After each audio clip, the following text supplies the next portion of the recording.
धन की कमाई के लिए क्या कर रहे हैं, अपने पुत्र को परिवार में छोड़ने की आवश्यकता नहीं पड़ रही है, क्योंकि परिवार से दूर है, व्यस्त जीवन है, क्रश में डाल देती है। क्रश में वो बड़ा होता रहता, शाम में कभी के 7 बजे या 6 बजे आकर माँ घर ले जाती है।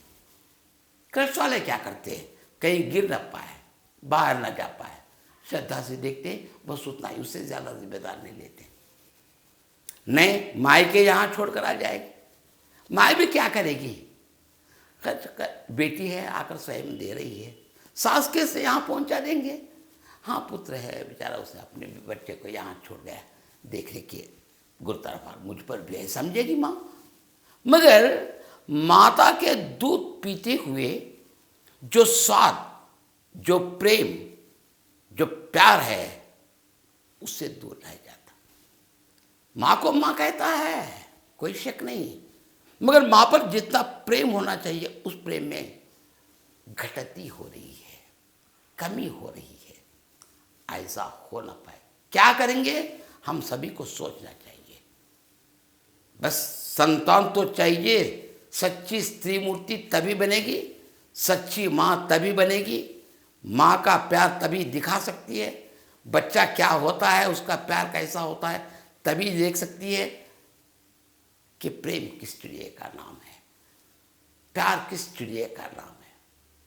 हाँ, कोई महिला गर्भवती बन गई, सरकार 3 महीने या 4 महीने या कुछ नियम है ना हमारे, उसे छुट्टी दे देती है, फिर बाद आकर नौकरी कर सकते हैं। बस ये 4-5 महीने उनके लिए बस है।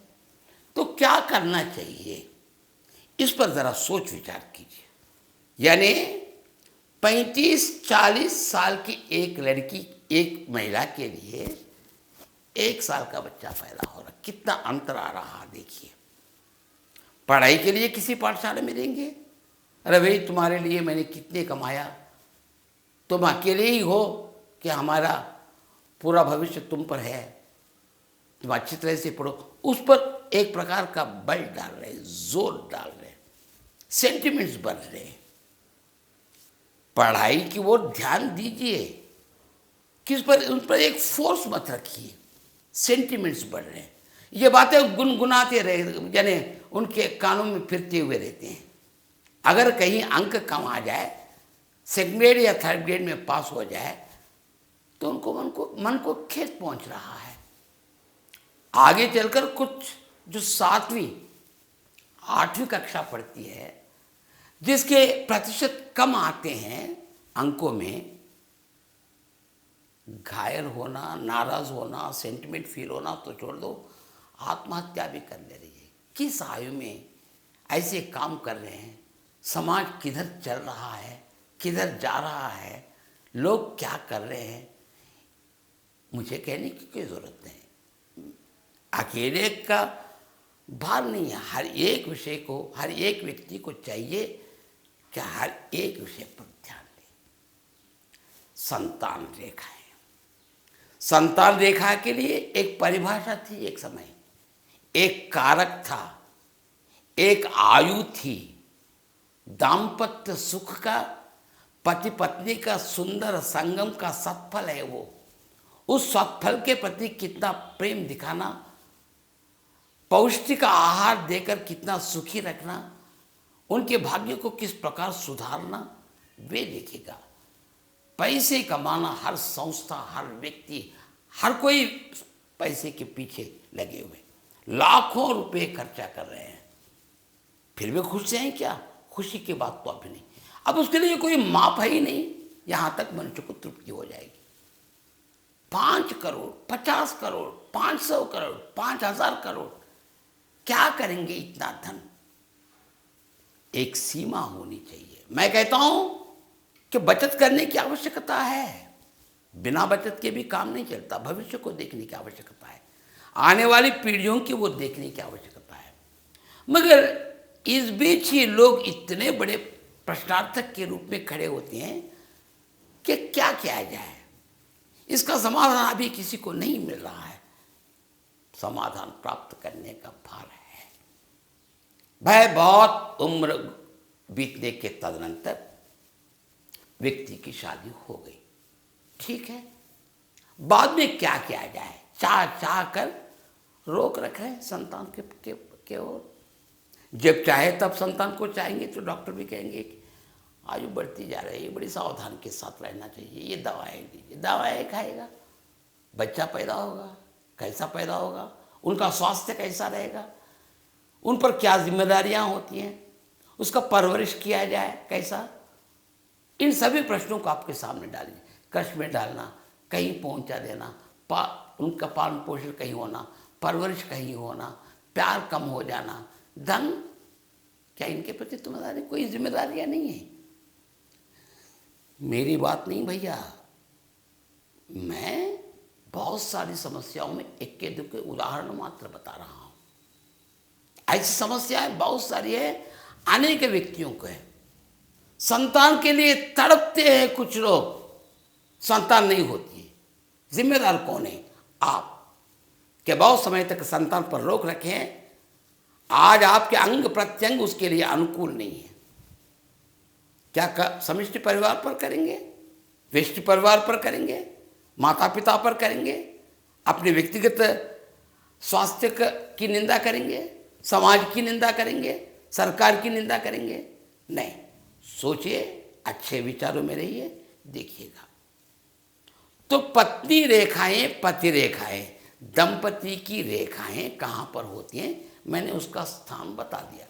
ये हैं विवाह रेखाएं। संख्या चाहे कितनी हो भी न हो, 2, 3, 4 भी क्यों न हो, हमारा भारतीय का आचार है, संप्रदाय है, हमारे विचार ऐसे होते हैं। हर पुरुष के लिए एक पत्नी, ये विचारधारा बह रही है, उसके अनुकूल ही चलेंगे हम।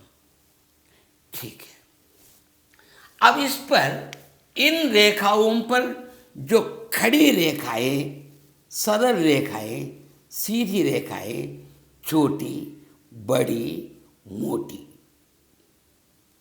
ये संतान की रेखा है। मगर एक बात पर दृष्टि ज्यादा ध्यान दीजिए, ये रेखाएं विवाह रेखा से लग कर रहे।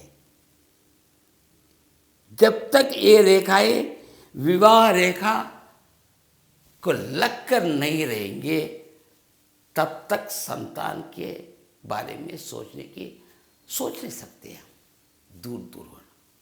यानी गुड न्यूज बोलते हैं, डिस्टर्ब हो जाता है। कोई वैद्य कहते हैं, कोई चिकित्सक कहते हैं कि बहुत गर्मी होने के कारण ऐसा हुआ। कोई कहते हैं कि बहुत बड़ी आयु के बाद संतान हो रही है, इसलिए यह कारण है। और कोई कहते हैं कि तुम्हारे शक्ति ही जरा कम, शक्ति का मतलब कुछ दोष होते हैं पुरुष और स्त्रियों में, तो उन दोषों को बताना अलग है। इलाज के लिए काफी पैसे लगाना पड़ रहा, कमाई क्या हो गई, इधर बह गई। अगर जो संतान पैदा होती है वो स्वस्थ रूप से स्वस्थ संतान नहीं है, तो भी पैसे बहाना पड़ा। परिश्रम करके पसीना टपका कर लाखों करोड़ों रुपए की जो बचत की है आपने, अनावश्यक विषयों पर, अनारोग्य विषयों पर, अनवांटेड विषयों पर पैसे बहा रहे हैं। क्या उन पैसों का सदुपयोग हो रहा है? बहुत अच्छी बात है कि हम 1-2 से तृप्त हो रहे हैं। प्राचीन काल में चकित होते हैं कि डजन संतान होती थी किसी किसी की। हम अपने पुराण की कथाओं में सुनते हैं कि गांधारी के 100 संतान, उनका स्वागत किया जाता था, गजारोहण किया जाता था। जितनी बड़ी संतान हो, जितनी अधिक संतान हो, उसका गौरव किया जाता था। क्यों? उस समय जनसंख्या बहुत कम थी, सृष्टि की आवश्यकता है, जनसंख्या की विस्तृति होनी चाहिए। उस समय वो लागू करेंगे तो ठीक है, हम उसकी निंदा नहीं करेंगे। पुराने लोग जो बोलते हैं वो बहुत अच्छी बातें होती हैं, मगर आजकल की आवश्यकताओं के अनुसार चीन देश में तो नन संतान के लिए मत चाहिएगा, काफ़ी बड़ी जनसंख्या है। हाँ, हर एक व्यक्ति के लिए एक संतान की आवश्यकता है ना, वंशोद्धारक एक होना चाहिए ना। घर में कोई ना कोई एक लड़की घूमती रहनी चाहिए ना। विवाह की व्यवस्था तो कायम रखनी है ना। तो समतुल्यता तो रही नहीं है ना लड़कों और लड़कियों में। बच्चों को जन्म देना ही चाहते हैं, बच्चों को ही जन्म देते जाएंगे। लड़की को क्या नहीं कर रहे हैं। कुछ लोग लड़कियों को नहीं चाह रहे, समझते हैं कि हमारे तो लड़के हो गए। अरे तुम्हारे लड़के के लिए एक लड़की की भी आवश्यकता है, उसकी कामना क्यों नहीं करते हैं? क्या पुरुष से विवाह कर लेगा? नहीं बता सकते आगे चलकर कैसा समय आएगा मैं ये नहीं कहूँगा। किंतु एक बात समझिए कि स्त्री पुरुषों में समतुल्यता हो, सहजता हो, इसकी कमी होगी तो समाज का नष्ट होगा। हम स्वयं प्रश्नार्थक होकर खड़े हो जाएंगे, ढूंढ कर परेशान होते हैं अपने बच्चे के लिए पत्नी। अगर एक बहू खिलखिलाती हुई अपने घर में एक पतोह नहीं आती, पादार्पण नहीं करती है, घर की क्या शोभा बढ़ सकती है? बेटियों को चाहिए, बेटों को चाहिए। मेरा कहना है एक बेटा एक बेटी, हम दो हमारे दो, ऐसी इच्छा रख लीजिए। हमारा स्लोगन है, भारतीय स्लोगन है ये। स्लोगन को यानी 3-4 को देने से नहीं, आज लोग स्वयं अनुभव कर रहे हैं, सीमित कर दिया अपने संतान को। नन और वन चाहते हैं तो एक संतान बस है, ये चीन का स्लोगन है। आज भारत में ये नियम नहीं है, ये नारा नहीं है, ये स्लोगन नहीं है, फिर भी एक संतान से ही तृप्त हो रहे हैं, चाहे वो लड़की हो चाहे वो लड़का हो। चलिए, मगर इनकी तुल्यता की आवश्यकता तो है। जितने पुरुष है उतनी स्त्री हो तो सुंदर विवाह हो जाएंगे, सुंदर संतान।